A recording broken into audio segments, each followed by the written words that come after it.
Hello, and welcome to another episode of Rewind with Ro. I'm your host, Ro Carter, and I have my co host tonight, Rob. How are you, buddy? I'm great. I'm great. Nice. So now we're in the first week of November. How was your Halloween? Did you do anything crazy special on the West Coast? I just chilled on the couch with my dog. I'm gotten to the point. I always do this. I do this to myself every year.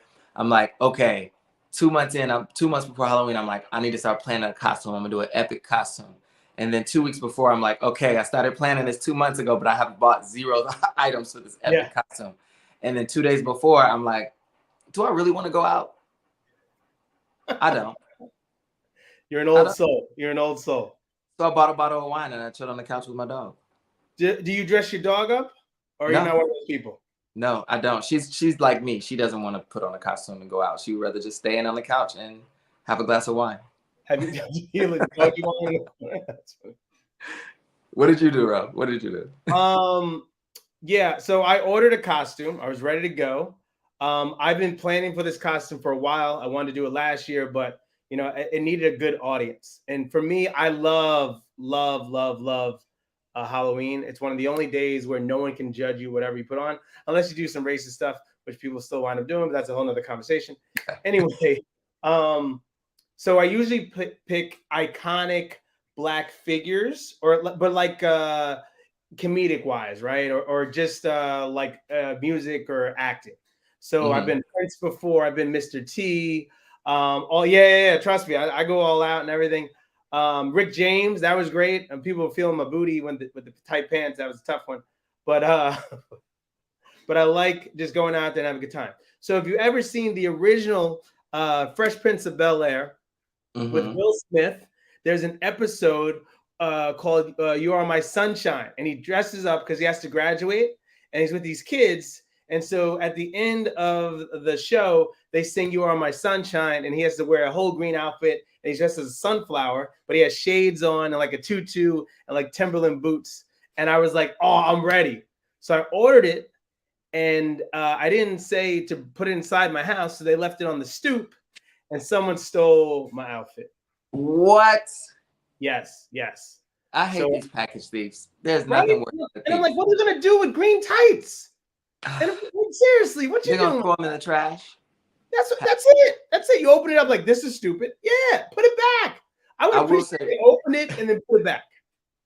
exactly. That's why I like when people started this. They put poop in the box and then put That's it it. out there. That's it. But That's it. people are now bringing the poop back and then they smear it all over your house. So. Oh wow. Okay. All right. That's messed up, right? But I have gone as Prince before, and I've gone as Lenny Kravitz. Those were my two Oh, I can see you as Lenny. That's a good one. That's a good those one. were my two best. Yeah. Yeah. Oh, you do no shirt with Lenny, or you No. I do a shirt like unbuttoned though. but like Yeah. one button? You know, Like just the bottom button. Yeah. that's the only way to do Lenny. Classic. You It's the got to only do. way. It's the only way. All right. So let's get into it, man. Okay, we got to really clock the time today. We have one big movie that's been blowing up blockbuster wise, and then we have an amazing, I say, series on Netflix called From Scratch, and we're going to discuss Black Adam. Black Adam's going to be real short and sweet, but From Scratch, I mean, this has been an emotional roller coaster for everybody. We're not going to reveal too much, but they did discuss that something does happen. So I think we can stay within the parameters of what they give you about what it is about without giving like the big secrets away. So we're going to have Oh, some fun tonight. All right. You ready? I can stay. I'm ready. I'm ready. I can stay within the parameters, bro. Okay. Anything you want to get off your chest before we start? No, because if I go down that rabbit Okay. hole, Not today. That's another show. not That's another today, show. No not time tonight. today. Another show. We got There's a so lot of much going on. We're world like is a couple crazy minutes. right now. I World is hope all crazy these right now. people. I hope people go vote, and I hope they vote. Smart. But I'm not gonna go down that rabbit hole. I Okay. digress. Let's All right. let's talk about movies. Let's go into it. So, blockbuster movie right now is Black Adam. This is starring The Rock. Um, this is his second big film where it's just him as the main actor. He tried before with The Scorpion King. That came from the series The Mummies and didn't do so well in the box office. So, this is his second try and attempt. This has been in the making, I believe, from over a decade. He's been trying to get this movie made. So this movie has been out now for 2.5 weeks. So big spoilers. Superman comes out at the end, right? That was huge for me. Basically, this is a DC character. So Marvel and DC, these are the two juggernauts for comic books and all superheroes. Black Adam is based on, I guess, a slave that his son gets killed, and there's these powers bestowed upon him. But instead of using his powers for good, he uses it for vengeance. Because he uses it for vengeance, he becomes imprisoned. You see a character later in the show, later in the movie, they actually think they're, I guess, revealing a new, the savior, saving the savior. Wait, now you're gonna give it all away? Well, no, I mean, the movie came out. But in doing so, they realize that it's a tomb, and it's where he's been imprisoned. And so from there comes everything. So again, I didn't give that away. There's a lot of things. So first, what did you think at The Rock's second time around? What does this mean for DC? And did you like it? Okay, so I'll say sorry, and my dog is she's like asking for love. So I didn't hate the Scorpion King one. I just want to go there and say that first. But I enjoyed the movie. But it's one of those situations where I'll say I enjoyed the movie, but it was very long. At the 2-hour mark, I was like, we could have ended this movie here. And I went into it with like great expectations, and I thought it was like really well done. It was fun and exciting and energetic, but I feel like there was like something missing. I don't know what it was. Like, I don't know what it was. I found myself at that 2-hour mark, like I could really leave right now and I would be okay. But I enjoyed The Rock, and I enjoyed the performances from all of the Aldous Hodge and all of the superheroes who were in the film. I thought they did a great job, and actually like the mom and the young kid, they were phenomenal. But I don't know what it was. Like, I liked it, but I wasn't like, oh my God, I could come back and see this again. Like, yeah. I don't know. It just I don't know how to put my finger on it with this movie, because I went into it wanting to love it, and I liked it a lot. So what I love, shout out to Aldous Hodge, Dwayne Johnson, Pierce Brosnan, man. Wow, he still looks great. He's been around for eons. So it's nice to see him in the film. And it gave you some kind of relevance of what a movie could be. So good acting, right? That's what Marvel is about, right? Good acting, good characters. And so you kind of develop these characters on the way.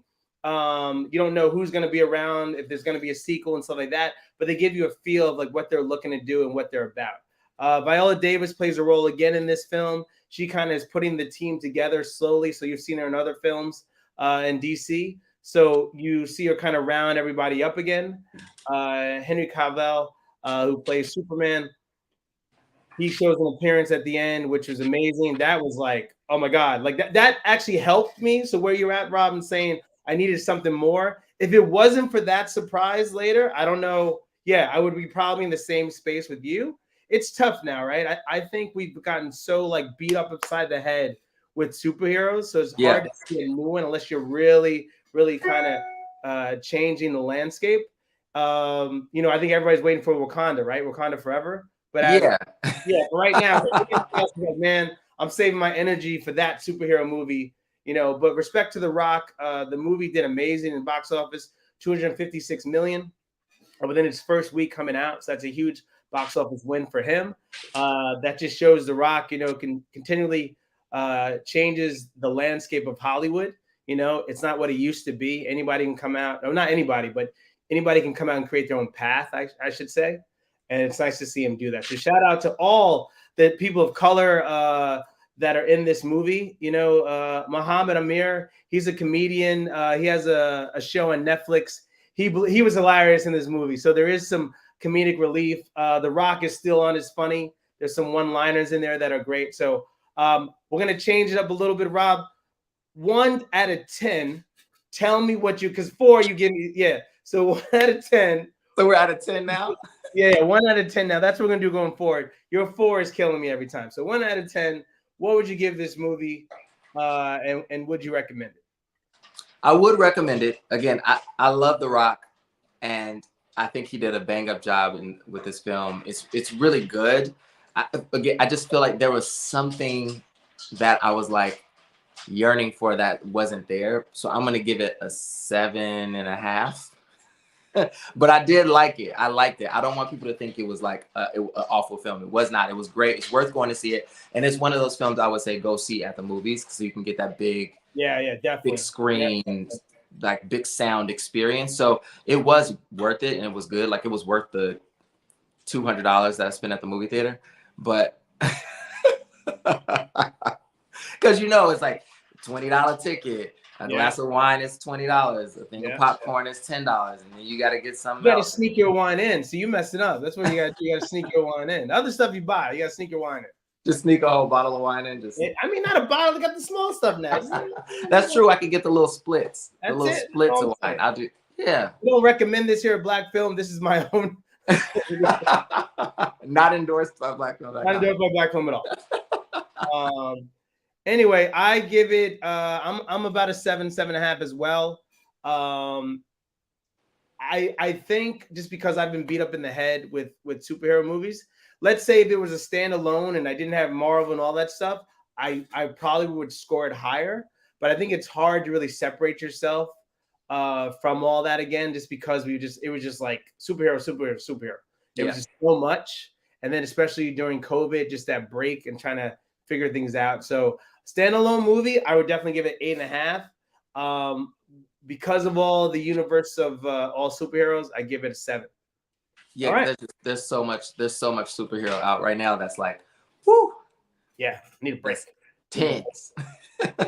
All right, so let's move right along. We're gonna talk about the new movie on Netflix. It's a 8-part series. It's called From Scratch, starring Zoe Saldana. You've seen her in, what was the was that Drumline? Drumline. Oh man, shout out. That was where Zoe stepped on the stage. And if you look close enough in Drumline, guess what else you'll see? No, I'm the cymbal player in the band. The whole movie. Get out of here! Oh, we gotta bring this up next. So what we do here at Black Film. You see how Go back and watch it. Go back and watch it. Full circle. What a full circle. I had no clue that he was in that movie at all. Now I gotta bring up the picture. I'm posting that next time. I am the cymbal player the whole movie. You'll see me. You'll see. What was the set like back then? What's that? What was the set like? Oh, it was dope. It was Charles Stone was the director, I believe, right? It was such a like epic, great experience. Like the one day I will never forget too was we had to be on set at 4 a.m. The scene where they're hazing the band? Yeah. 4 a.m, and they like made it fake rain on us for like hours. So we were like soaking wet, and it was in the middle of December, and they were like pouring rain on us for hours, and then we were like leaning on the wall, like being hazed. It was such a fun experience though. So it was like really bonding too for all the people, because all of us who were like the band members were together for like 4 months being a part of that production. So it was really cool. But anyway, back to it. Sorry. Can you play this? Absolutely not. 4 months. You think you learn like one little? No. Absolutely not. Okay. All right. Well, let's move right along. So there's an amazing cast here. First, I want to give a shout out Danielle Deadweiler. She is in Till right now. Oh my God, her range, even as she plays the sister to Zoe, her character Amy.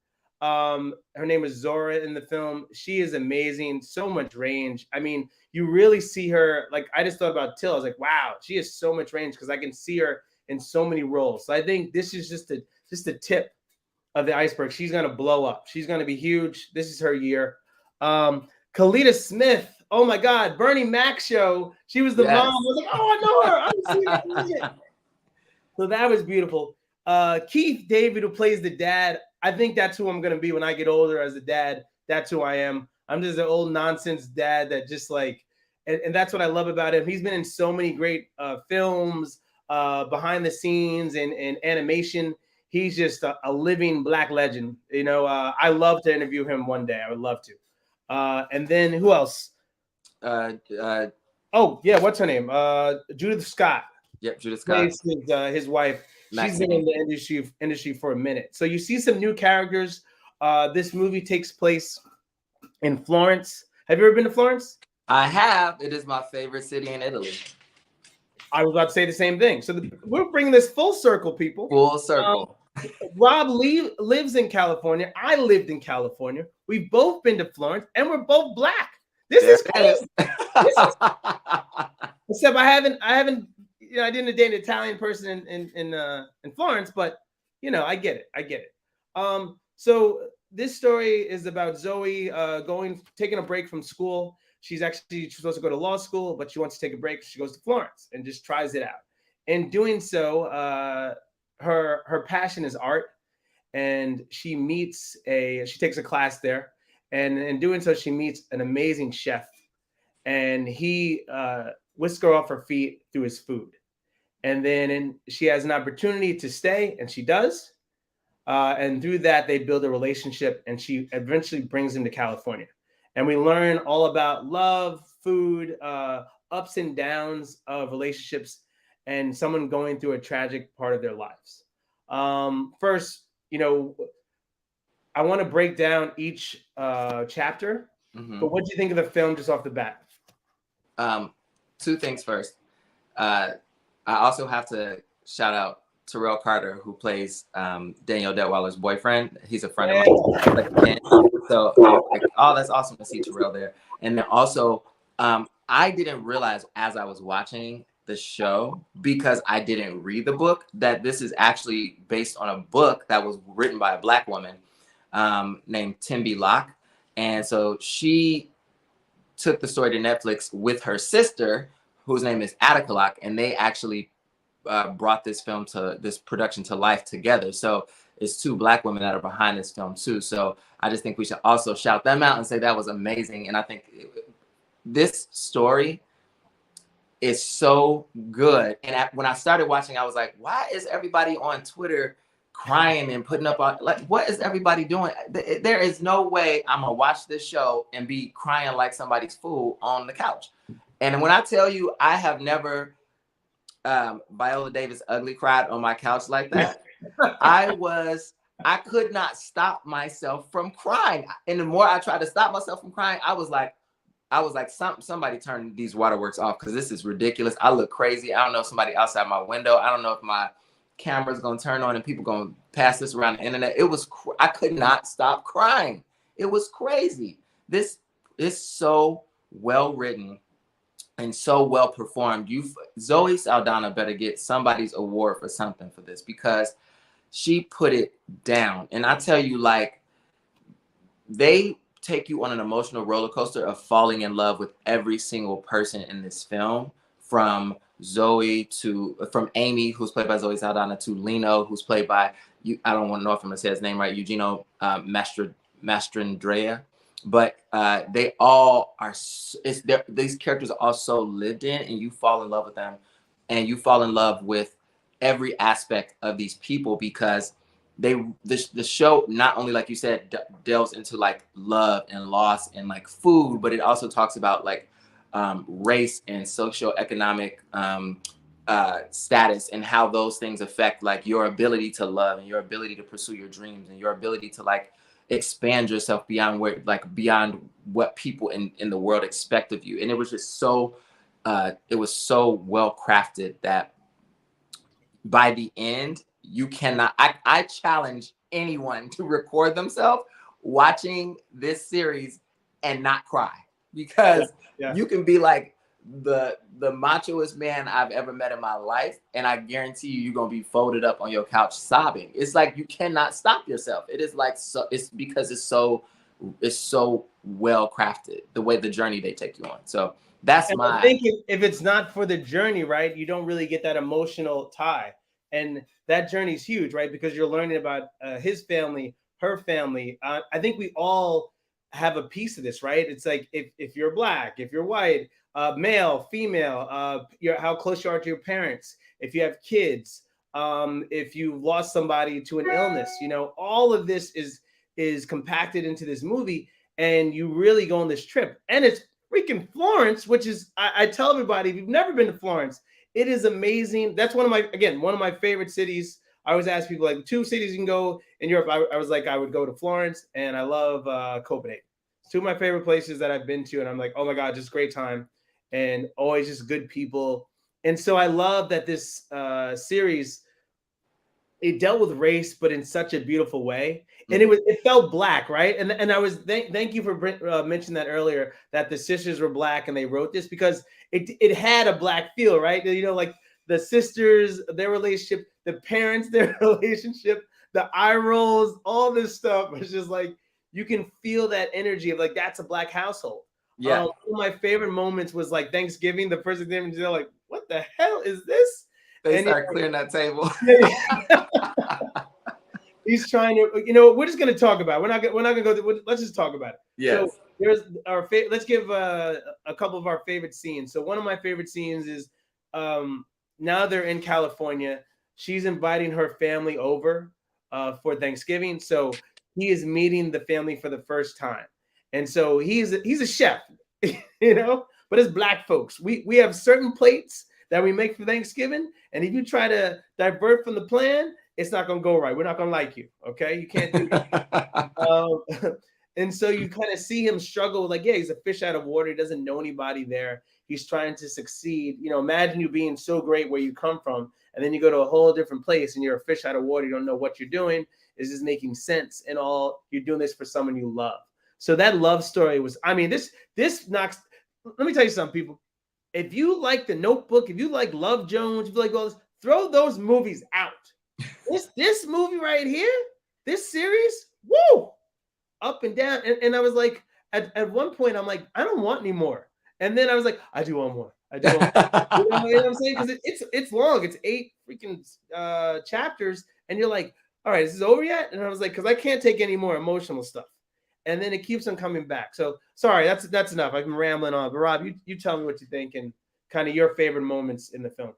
Oh, there were so many. I don't know. I just because I'm a person who's like driven by like love and the idea of people finding like true love and passion. So this show really tugged at my heartstrings because it honestly was just so epic from a love perspective in that experience. I wouldn't say throw out Love Jones because that's one of my movies. No, still. I know what you mean. Like, I know what you mean. Right, I just had to throw that out there. Don't come for me. Don't come for me. I'm sorry, people. But just I can't even point out. I can point out a couple of scenes to me that like really ripped me apart, but I don't want to give away too much. But everything was Zoe Saldana in the last 2 episodes were last 2 episodes. Those are like, woo! Geez, like that woman. Can please somebody give her some trophies? Because let me ask you about a relationship. So this is interesting. 2 men here talking about relationships with their father, right? And so that's a big part of this series is his relationship with his dad, and just what this means, especially coming from where he's from, Sicily. And so you see 2 things in the film. You see how Sicilians are treated amongst other Italians, right? They're the outcast. And then also you see the relationship of a father not doing, the son not doing what the father wants of him, and kind of wants to have his own path and carve his own thing. And so you see that dynamic. And I was like, wow, that experience with my father, I felt some of that before, right? How do we connect again? How do we get back together? Can you build that rapport? And so what did you think about that? Did you feel that at home? Was your relationship great? You don't have to go and deal with your personal stuff, but did that resonate with you at all? Absolutely. I think it will resonate with any person of color, especially anyone who comes from like a marginalized experience. And I thought that's why I was like, I really loved the layers that they wrote into this film. And I love that was something that they had to overcome. That again, that's another thing that made their love so like powerful and palpable, because they had to really fight through so many layers of discrimination from him being Sicilian, or just from her being a Black woman who was being brought into the fold of their family, or even him having to integrate himself into a Black experience. Yeah. Like you said, with like him being a chef and him wanting to, and for food to be such a powerful part of his heritage and his culture. And like they really show that too with his mother and his father, like wanting to make him better by shoving food down his throat. And like that was the way to make him better, was to make him pasta. Like that was what's going to help, even though that was going to be adverse to what he needs. But it's like even him having to integrate himself into the family, and he was trying to show his love by cooking, and they were like, what is that? Like, so there were so many layers that they both had to fight through in order to prove themselves and prove their love for each other. And it just made it so much stronger. And I think that, and their individual family relationships, because she had her own struggles too. And it was great to see, like, it was great that they really gave us an opportunity to like live in the experience of both of their families. Like her family wasn't perfect either. Like the fact that but her, you know, her stepmother was involved and her birth mother was there, and they were all like really actively a part of this family. And the beef between the two moms was like a huge part of the story too. And I thought it was very well crafted, and it was fun. I don't know. I just really loved every moment of this experience. It was so good.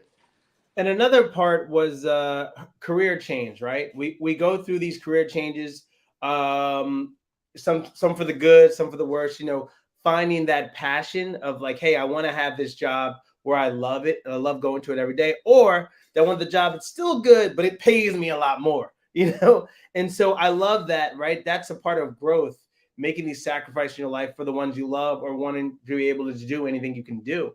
And so she has to tackle that head on. And I love that even in their relationship, they had this conversation with each other. They were honest. Yeah. And I think we take that for granted, right? We're afraid to hurt the other person. So we just sneak around the person's back and we try to like figure it out on our own. But I love that he was able to, you know, especially as a male too, he was like, hey, you know, are you okay? No, this is what you love. Go after what you love. And he was very supportive. So I kind of love that in you know, on the screen, to show a couple that support each other's dreams and hope. Yeah.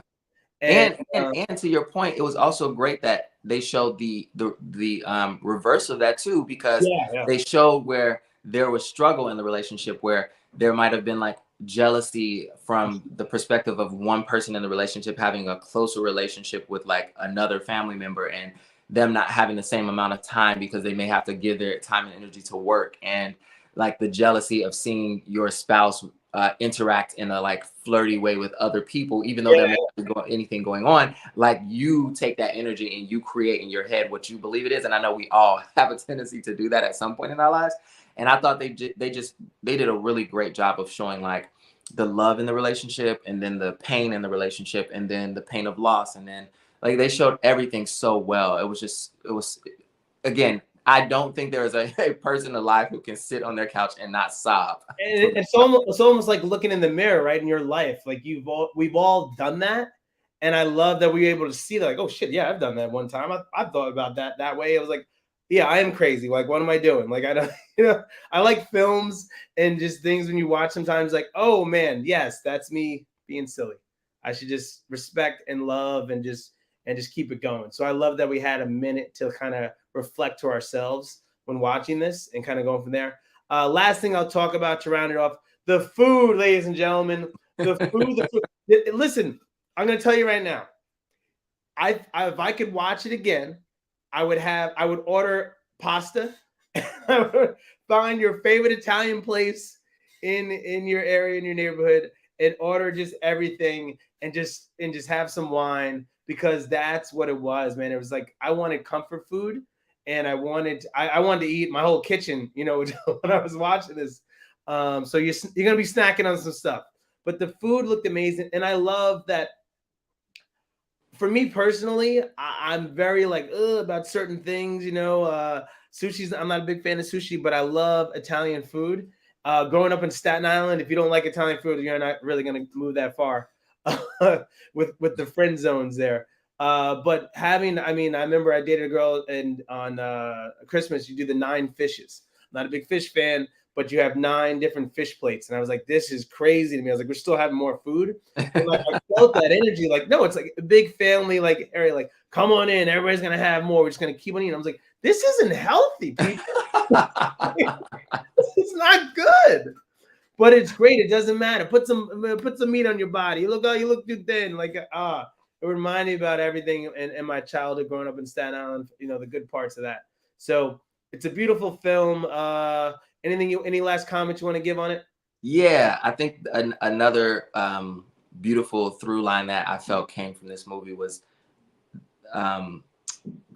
making sure that we don't left things unsaid, because if there was those were more of those beautiful moments that really pulled you into the film and that you could really relate to in a real basic human way, was those moments in life where you might have a disagreement or a misunderstanding with someone who's important to you or that's dear to you, but we just don't know what tomorrow holds and what we're promised tomorrow. So there's really something beautiful through this film about not leaving things unsaid, like really having an opportunity to share love and hope and anger and frustration or whatever it is with people who are close to us, who we love, just like have those experiences and live through those experiences and like never left things unsaid, because we don't know what's promised. That's it, especially nowadays. It's crazy. Well, thank you, Rob. I mean, hey, he said it all. This has been a great conversation. I love this series. I say check it out on Netflix. It's called From Scratch. Zoe knocked it out the box. The whole cast knocked it out the box. Really excited. Hey, we were off last week. We Black Film, we working. Trust me, we all working. There's some big interviews coming out. Wakanda Forever is coming out next week, so there's going to be a lot of big things coming out. Rob's been doing some big things behind the scenes, so please go to blackfilm.com, check us out, see what we're working on. I'll have a couple of tweets for you too, posts that are coming out, but we're doing some big things. So please subscribe, check us out. We appreciate you. Any last words, Rob, before we bounce? No, I love it. See y'all next week. Booyah! That's what we do here. Black Film. Bye. Oh, we didn't rate it though. I mean, you want it? Oh God, it's a 10, Rob. What we do? It's a 10. It's a 10. A 10. It's a 10. It's a 10. Everybody's 10. Shout out to Stacy who reached out to me. She said she couldn't finish watching it because she was from Cali and her now her husband was Italian and they were doing long distance. And she was like, oh my God, this I couldn't watch anymore, especially when he got sick. And I was like, I couldn't do it. But I told her to watch it. I was like, because you need that. You need that in your life, Yes. Finish it. You got to deal with adversity. Make you better. Make you stronger. So anyway, thanks again, everybody, for tuning in. Every Thursday, we here. Let's do it. Peace, brother. Be safe.